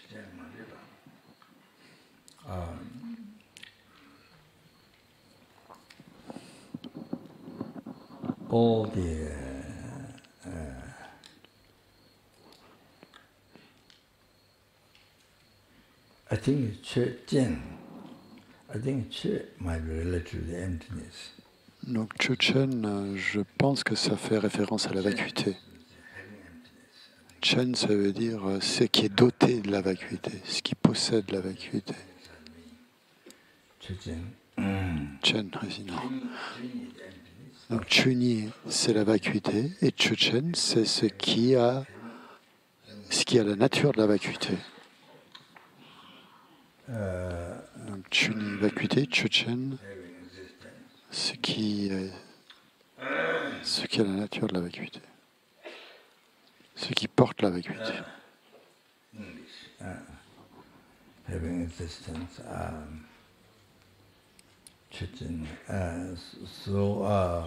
on dit que ce qui a de l'existence, mais je pense que, d'après moi, en tibétain, c'est plutôt ce qui porte la vacuité. Donc tout le samsara, tout le nirvana, en fait, samsara, ces choses-là donc, ont une existence, sont des chuchen, c'est-à-dire des dharmines en sanskrit. Donc c'est des choses qui existent. Donc, j'ai pas terminé. Je l'ai lu, hein, je crois que je l'ai lu, hein, c'est ça pour vous, la strophe, que tout existe en étant vide d'existence en soi. Les choses sont vides. Tout ce qui est vide de son propre côté existe.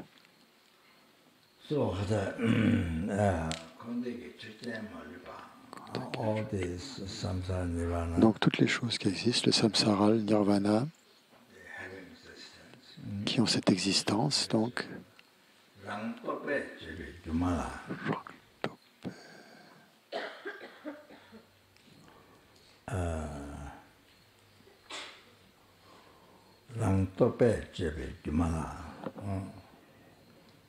the self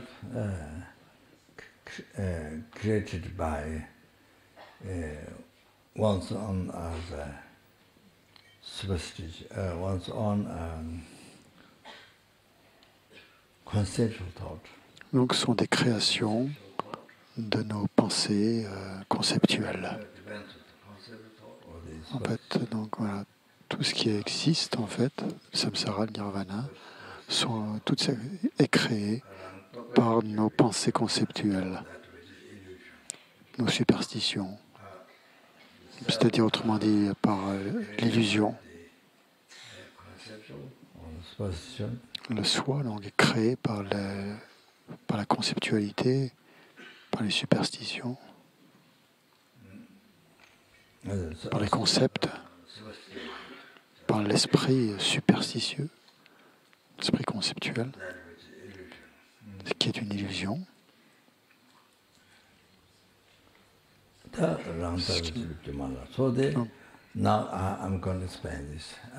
Je vais expliquer ça.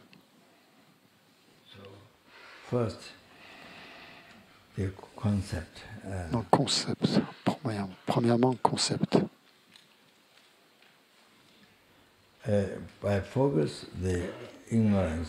En se concentrant donc, je veux dire en fait l'esprit, en se concentrant sur les agrégats, le fait de l'ignorance, qui est une base valide, la base valide des agrégats, impute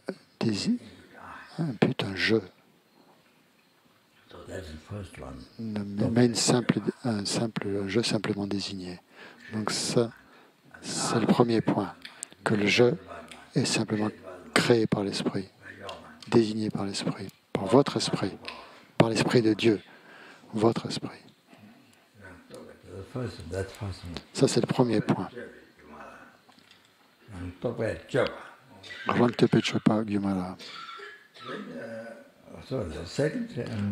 Le deuxième,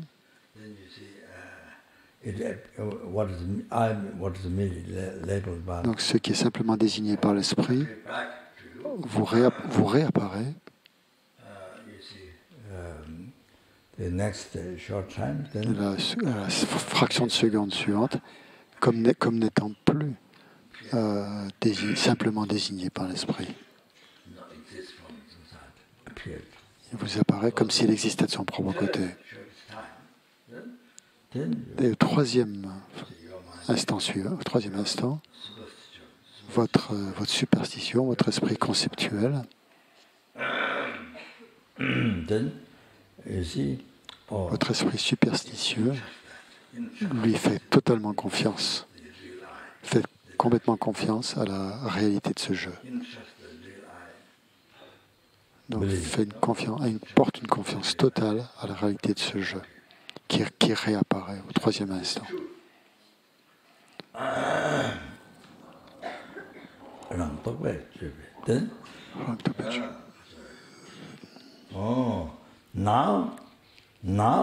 Then it's illusion. You see? Donc maintenant, ce jeu vous apparaît, donc ce jeu qui vous apparaît, c'est ça l'illusion, c'est une illusion. Je vous ai donné un exemple avant sur comment, comme l'ignorance est un magicien qui crée une fausse réalité, qui trompe le public, qui vous illusionne en fait. Donc ici donc l'ignorance vous illusionne.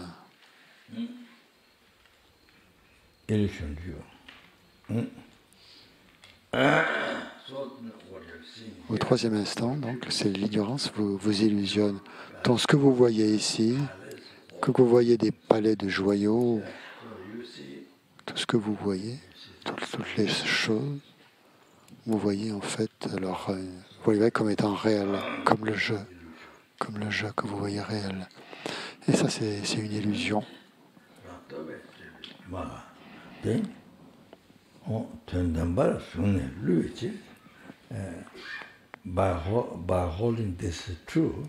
En croyant à cette réalité, cette illusion, au lieu de la voir comme une illusion, en la croyant qu'elle est vraie, en croyant comme une réalité, en la prenant pour une réalité, vous la prenez pour la réalité. Au lieu de la voir comme une hallucination, comme une illusion, vous la voyez comme une réalité.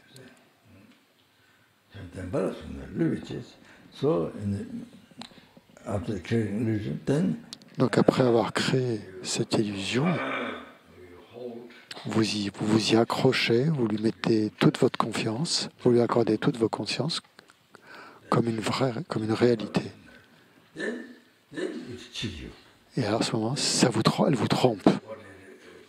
Ce qu'elle vous fait, en fait, cette illusion, c'est qu'elle vous trompe. Luchi, en fait, ça veut dire que ça vous a trompé depuis des vies sans commencement. You see?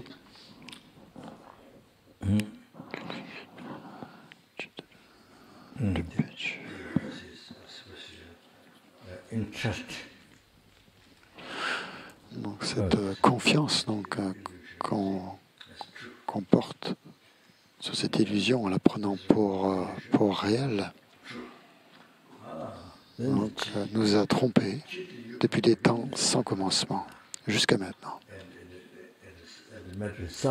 Elle vous a fait souffrir d'innombrables fois dans des océans d'existence, dans les enfers, chez les prétas, chez les animaux, chez les humains, chez les demi-dieux, chez les dieux et dans l'état intermédiaire.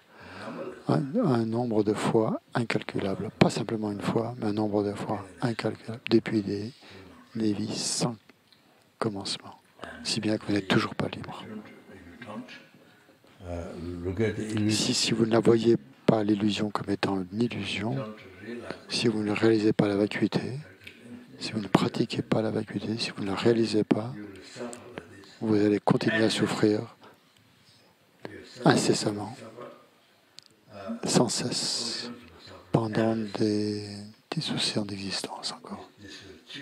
Ça va continuer à vous tromper, ça va continuer à vous tromper continuellement. Ça vous a trompé depuis des temps sans commencement et de nouveau, ça va vous tromper continuellement. Et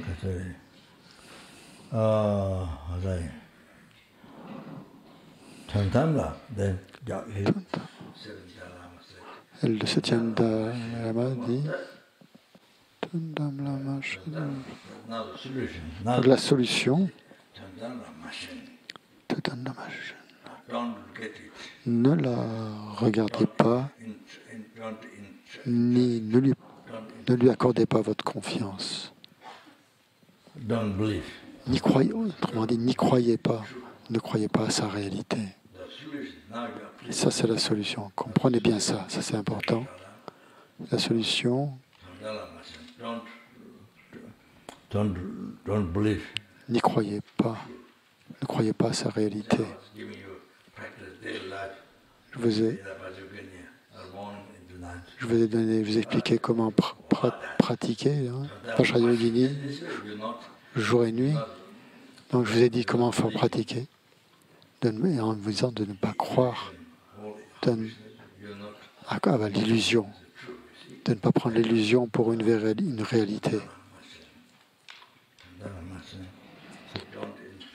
Ne lui accordez pas votre confiance à cette illusion. Ne pensez pas que c'est vrai. Voyez sa vacuité.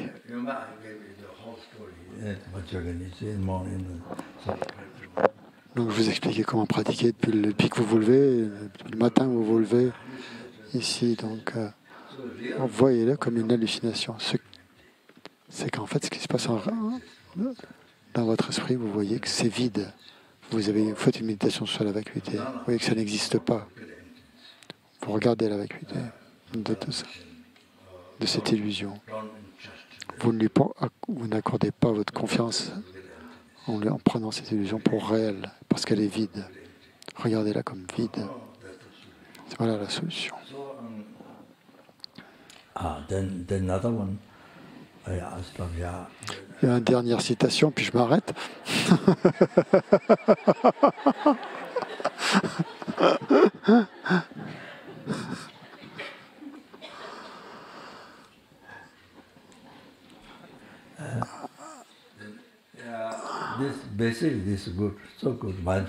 Donc cette pratique de pleine conscience sur la vacuité est excellente. Une autre fois, vous pouvez faire une autre sur le fait que c'est simplement désigné, sur la simple désignation.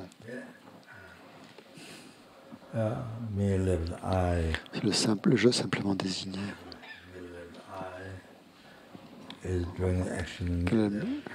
Le jeu simplement désigné fait l'action de manger qui est simplement désigné, une nourriture qui est simplement désignée. Le jeu simplement désigné se couche, dort dans un lit simplement désigné.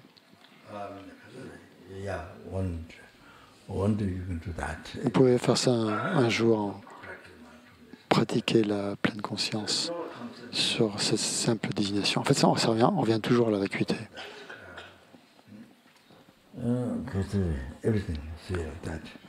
Donc en fait, on scelle tout ça dans la vacuité. C'est très intéressant. Puis un autre jour, premièrement, donc,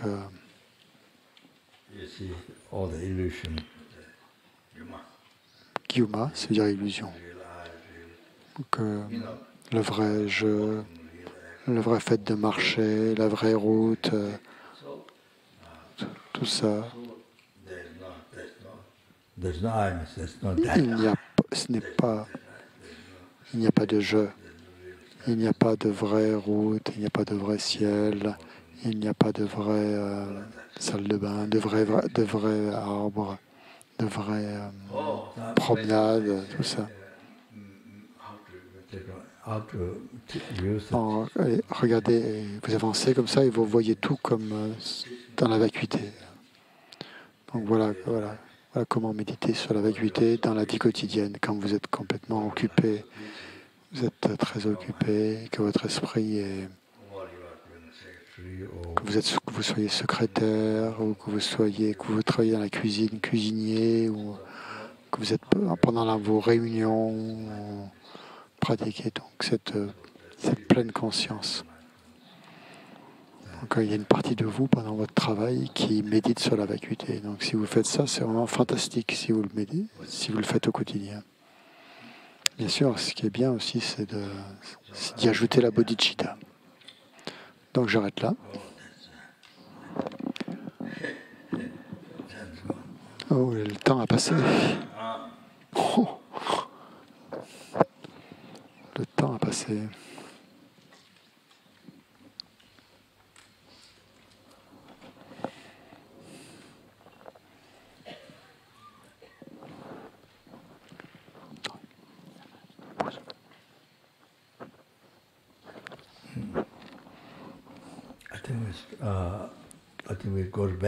Je pense qu'on va se coucher. On va se coucher. Après, on se lève. On va se coucher, on se lève après, juste après. Peut-être on va se coucher. Et on sera là. Peut-être difficile le matin de se... On peut faire ça le matin? Quoi? Qu'est-ce que vous en dites?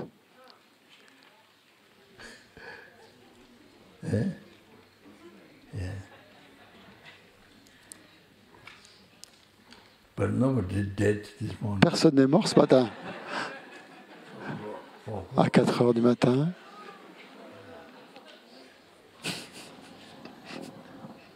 Il y a des gens qui partent demain. À quelle heure vous partez? Pour les gens qui partent demain. À quelle heure? À 8 heures. Oh oh 8 heures du matin.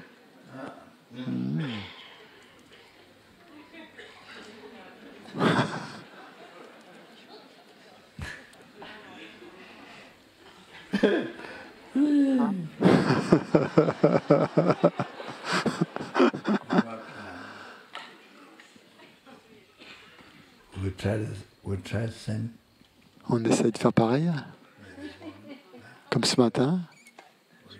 Qu'est-ce que vous en pensez? Hein? Qu'est-ce que vous en pensez?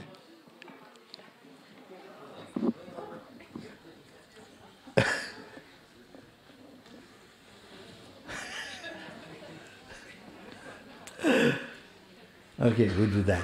Oui, on va faire ça.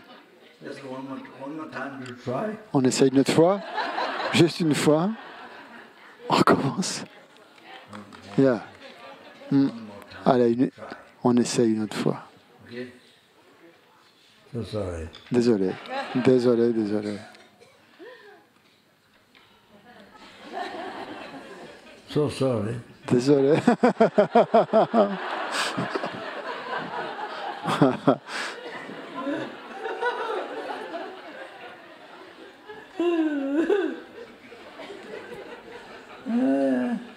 Okay. Bon.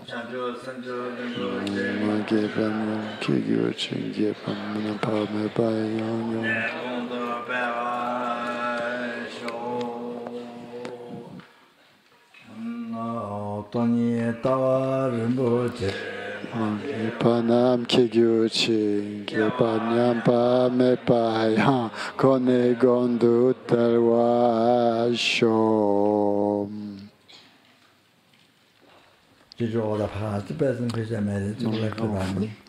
Grâce au mérite que j'ai accumulé dans le passé, le présent et le futur, grâce au mérite que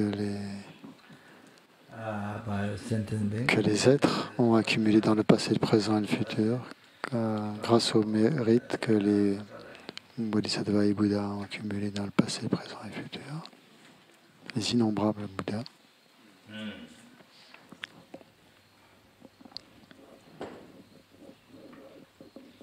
That which exist. Donc ce qui existe comme un simple nom, simplement désigné,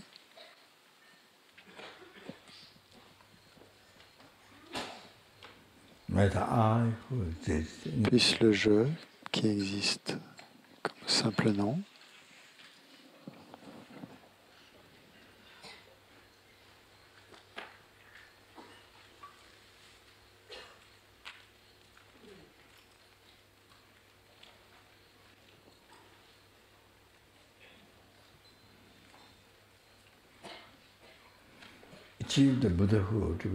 atteignent la bouddhéité qui n'est qu'un simple nom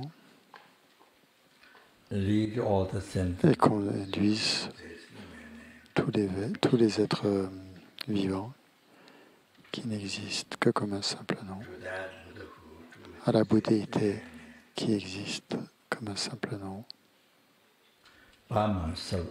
par moi-même seul, moi-même qui n'existe que comme un simple nom.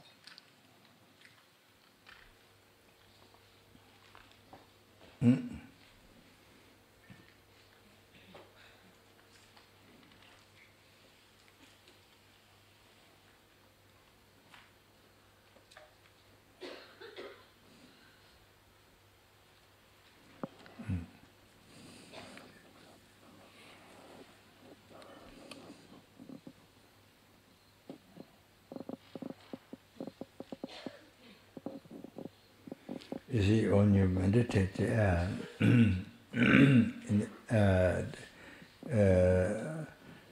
subtle dependent arise. Quand vous méditez sur la production dépendante, sur l'interdépendance subtile, que les choses sont de simples désignations nominales, que n'ont qu'une existence nominale, je veux dire, quand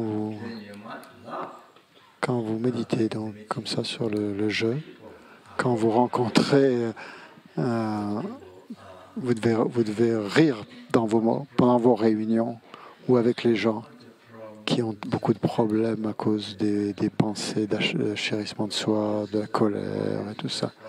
Puisque tout ça, c'est fondé, ça repose sur l'ignorance, sur les superstitions, sur le fait d'accorder sa confiance à ce qui n'existe pas, à des choses réelles qui vous apparaissent comme étant réelles, alors qu'elles n'existent pas de cette façon. À faire confiance à leur réalité. Donc tous les problèmes viennent de là.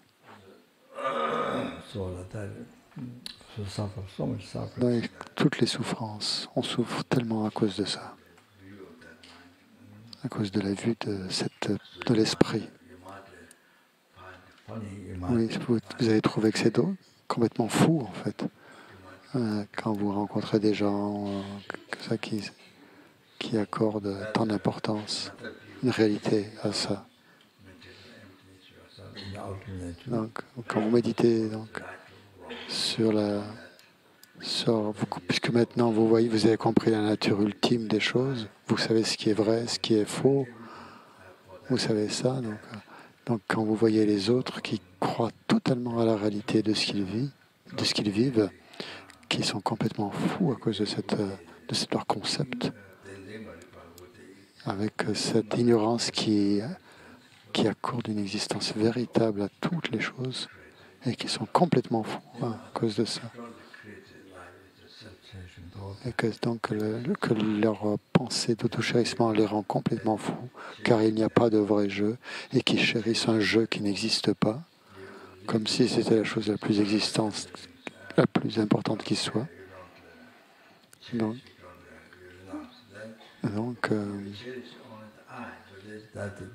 en fait, ce chérissement, on renonce donc à cela, et on voit que ce qu'on chérit en fait n'existe pas, que le vrai jeu que vous chérissez n'est pas là du tout, qu'il n'existe nulle part dans le monde. Mais normalement, on pense que les gens ont des pensées d'hallucination. Il n'y aurait pas de problème. Ce sont des gens sains. Mais en fait, maintenant vous voyez qu'ils suivent complètement leur ignorance, l'ignorance qui appréhende un vrai jeu, un jeu existant véritablement. Et vous voyez que c'est complètement erroné, qu'en fait ces gens se trompent complètement.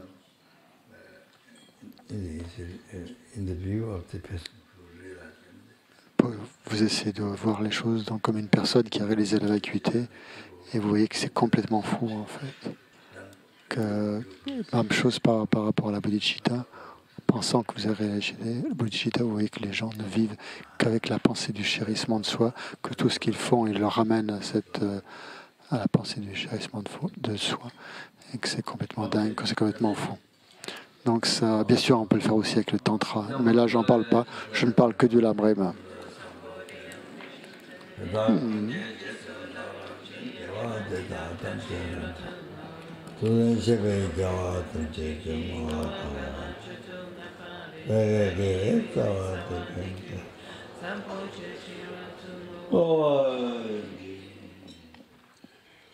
Okay, thank you. Merci.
Good night.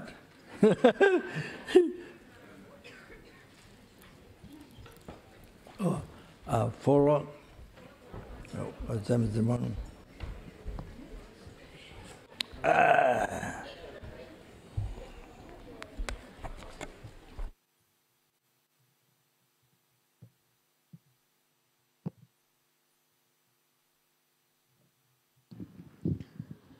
So 4 a.m.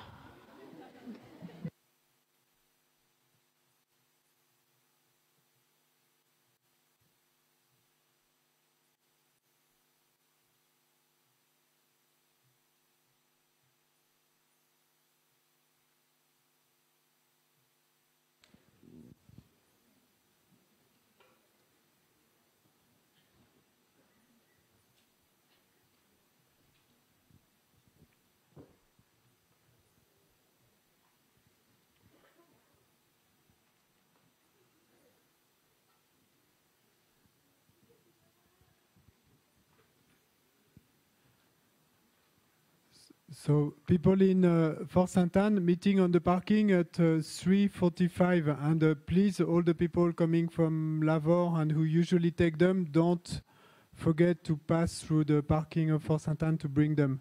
3:45. Thank you. Yes, and thank you to remind silence.